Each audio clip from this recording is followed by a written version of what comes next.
Hi guys, Steven and Rhys here. We've both tested the Stark VARG today and we're going to give you a little bit of an update on how we think it fares for a professional and for a weekend rider.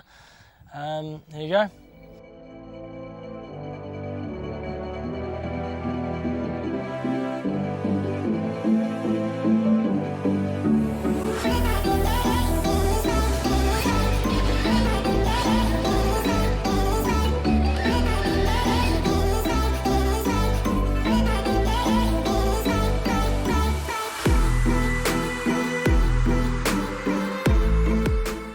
We're out here in Barcelona at Golf MX and I've had my first ride on the Stark VARG.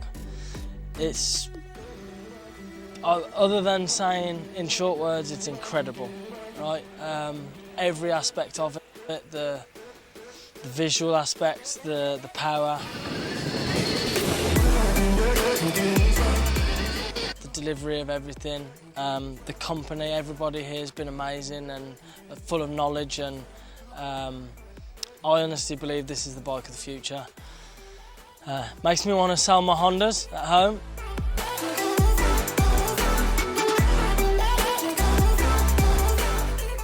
Pretty unreal. They really have gone through a number of measures to make sure that this is going to be at the front. Next I want to talk about how she rides.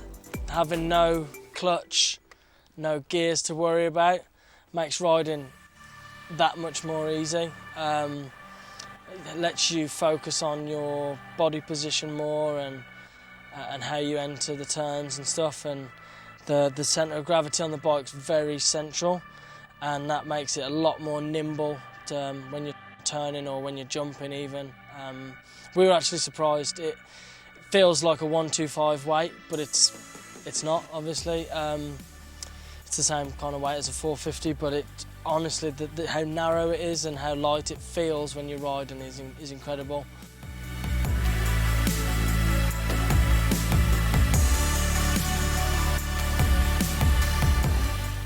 Having no noise, I thought was going to be weird, but it turned out to be great. You know, you can almost hear when your tyres break traction with the track.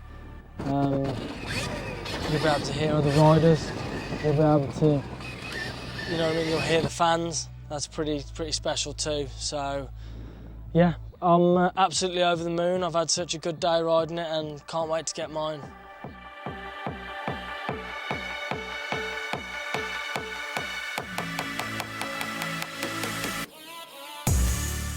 Hi guys, Rhys Roberts here. Probably don't know me as I'm an amateur rider like most of you watching will be. I'm out here in Barcelona at MX Golf for the Stark VARG release. I came in sceptical.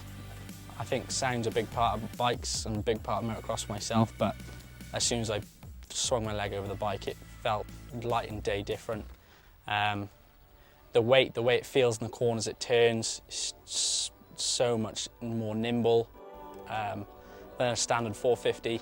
You can turn this thing as you want it, and it's so easy to ride. I feel like anybody could get on board this and ride it to the best of their ability and have fun at the same time.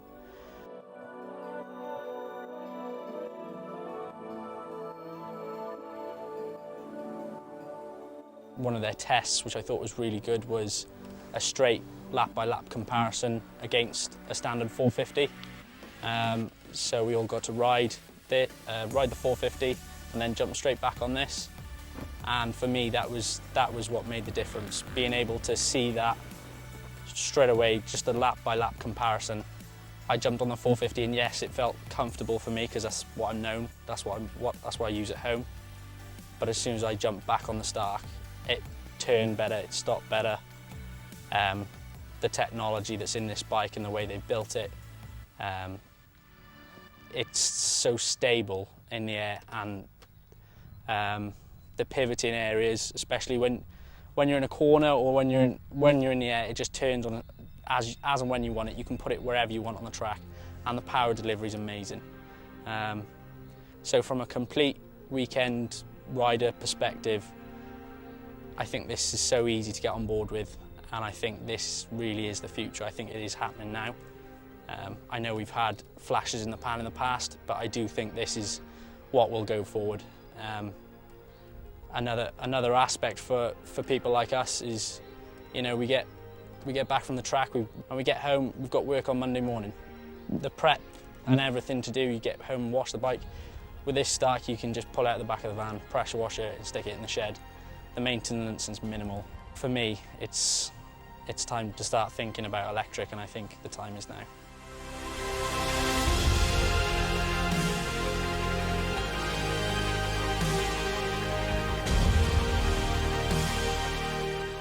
Rhys, tell me what you find about this bike that you think is going to help all these amateur riders. I think personally, the easiness of the maintenance, the amount of prep you do, you're literally just servicing your forks, getting your suspension right. The fact you're not putting air filters or doing oil changes, I think that takes so much out of it. For a guy who's going to work on a Monday but wants to ride bikes on the weekend, it's so much easier in that regard, and I think it's an easier bike to ride. Yeah. And for me, this is only the 60 horsepower one we've been able to ride today.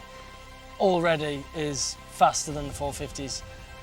My lap times were faster. Some of the other riders' lap times here today have been faster already when we did the back-to-back comparison. So for me, power is a very big thing, and not only is it fast, it's nimble. Like, the centre of gravity is very central on the bike, and that makes it really easy to throw around on the jumps and to corner with. So those are our two favourite things about the bike. I think we both agree the traction. You come into a corner, it's not a lot of people back home, and I know I thought coming into this it would be very snappy and not controllable. It'd be, you know, your back end would be everywhere, but testing it today, it's so stuck to the ground and so stable. Yeah. I think that makes it safer as well for a lot of people coming up and wanting to ride adult motocross. You know, you feel like you have to jump on a 450, but I think with this bike, a lot of amateur riders would be able to get on with it.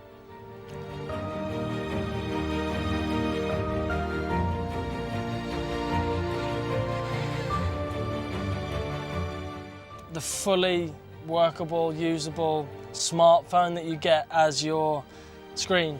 When it's connected to the bike, it's just the screen. It knows when it's connected to the bike. When you take it off, you can change the power curve. You can enter all the settings that you want to be on there. So you could start the morning on a 125, end the day on a 450, and somewhere in the middle you can be riding around with 2 horsepower if that's what you want.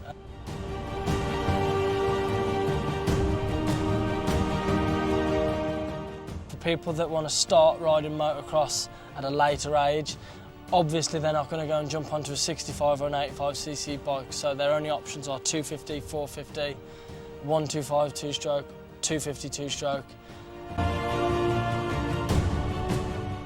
When they progress from a 125, they've got to sell it, buy a new bike.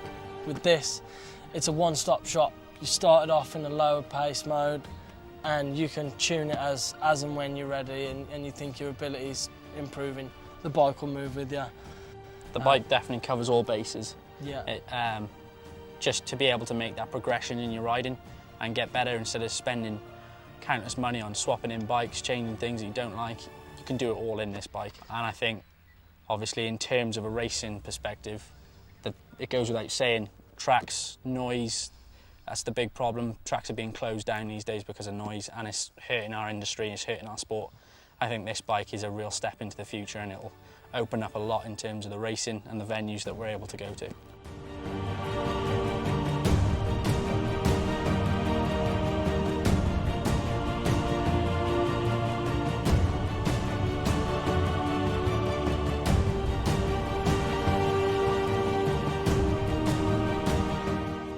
Yeah, definitely. You know, the fact that there's no, like you said, no emissions, no sound, anything like that, it will open up where we can build new tracks. It's like you said, it's the future of the sport. It's going to put a jump start back into this game, and I'm along for the ride.